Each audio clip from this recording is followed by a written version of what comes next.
حضرت علی رضی اللہ تعالی عنہ کے پاس ایک شخص آیا اور عرض کرنے لگا، یا علی، چھپکلی کو مارنا ثواب ہے یا گناہ؟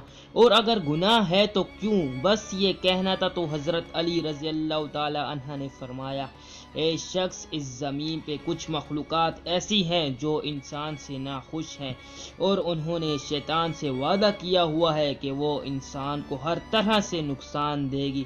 ان میں سے ایک چھپکلی اور اس خاندان سے جڑی مخلوقات ہے، تبھی اس کو مارنا گناہ نہیں۔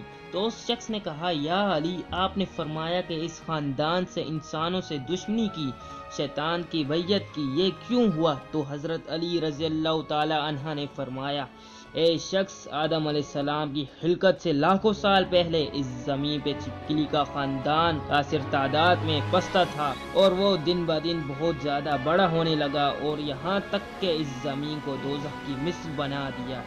یہاں اس خاندان نے اتنا ظلم کیا کہ اللہ نے اس زمین پہ عذاب نازل کر دیا اور اس نسل کو ختم کر دیا، سوائے کچھ کے صرف وہ بچے جو بہت ہی چھوٹے تھے۔ وہ زمینوں اور خاروں اور پانی میں چھپ گئے۔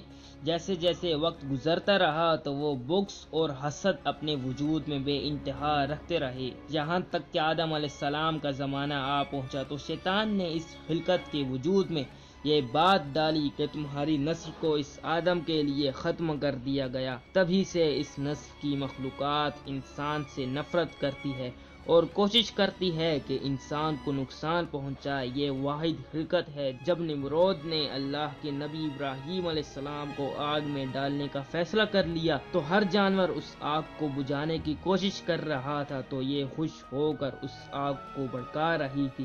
تبھی سے اللہ نے اس پہ لعنت بھیج دی، اور اسی لیے اس کو مارنا یا اپنے گھر سے بھگانا گناہ نہیں۔